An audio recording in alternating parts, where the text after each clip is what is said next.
Assalamualaikum warahmatullahi wabarakatuh dan salam sejahtera untuk kita semua.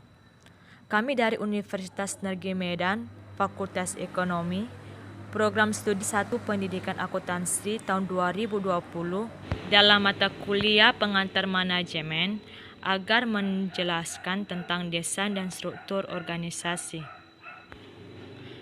Dari kelompok 2 Pendidikan Akuntansi C yang beranggotakan Paskaria Aprianti Halawa, Messi Kurniati Simorangkir, Cika Aprilia, Devi Arsani Purba, Gilbert Esaudi Hutauru, dan Megawati Putri Simanjuntak. Materi yang akan dijelaskan tentang pengertian desain dan struktur organisasi, elemen utama dalam organisasi, model desain organisasi, faktor-faktor kontingensi, desain organisasi tradisional dan kontemporer, implikasi manajerial desain dan struktur organisasi, dan faktor penyebab struktur organisasi. A. Pengertian desain dan struktur organisasi.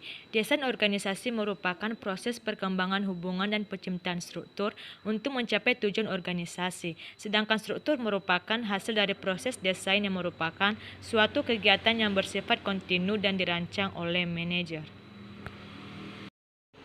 B. Elemen utama dalam organisasi. 1. Spesialisasi kerja. Para manajer membagi seluruh tugas organisasi menjadi pekerjaan-pekerjaan khusus yang tersusun dari aktivitas-aktivitas khusus atau tersendiri. 2. Departementalisasi.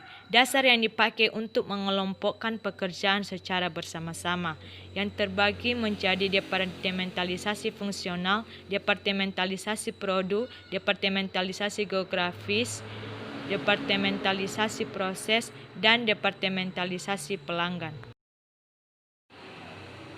3. Rantai komando. Garis wewenang yang tanpa putus yang membentang dari puncak atas suatu organisasi ke eselon paling bawah dan menjelaskan siapa bertanggung jawab kepada siapa. 4. Rentang kendali. Jumlah karyawan yang dapat diarahkan oleh seorang manajer secara efisien dan efektif.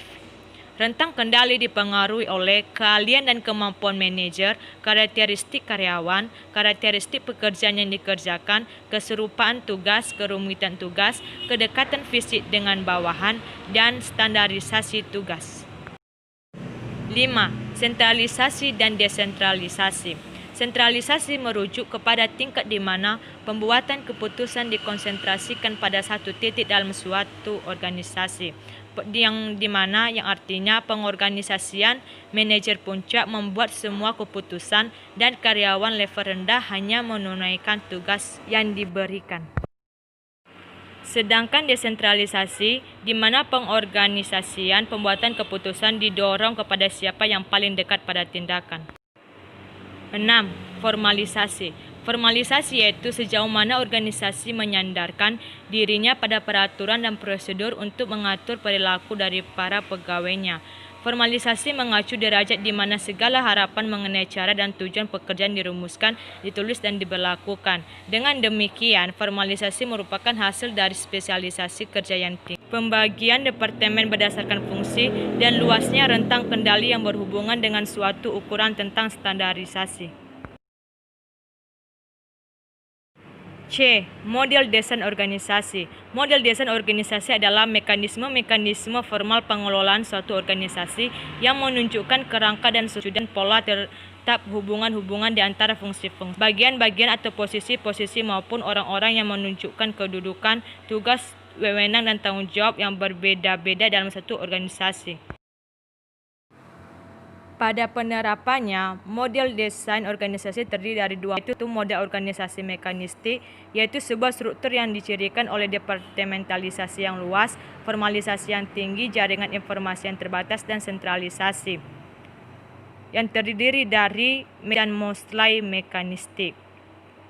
2. Desain organisasi organik, yaitu sebuah struktur yang rata, menggunakan tim lintas hierarki dan lintas fungsi, memiliki formalisasi yang rendah, memiliki jaringan informasi yang komprehensif, dan mengandalkan pengambilan keputusan secara partisipatif yang terdiri dari organik dan monstral organik. D. Faktor-faktor kontingensi yang terdiri dari strategi dan struktur, teknologi dan struktur, ukuran dan struktur, dan ketidakpastian lingkungan dan struktur. E. Desain organisasi tradisional dan kontemporer terdiri dari satu desain organisasi tradisional, yaitu struktur sederhana, birokrasi, struktur matris. Dua, desain organisasi modern terdiri dari struktur tim, organisasi virtual, dan organisasi nirbatas.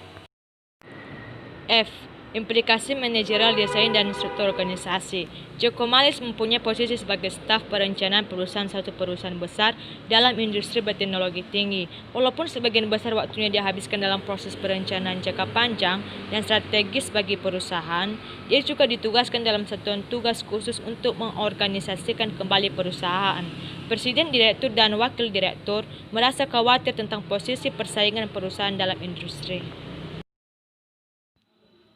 G. Faktor penyebab perbedaan struktur dan organisasi, yaitu 1. Strategi, 2. Ukuran, 3. Teknologi organisasi, dan 4. Lingkungan. Dan sekian dan terima kasih.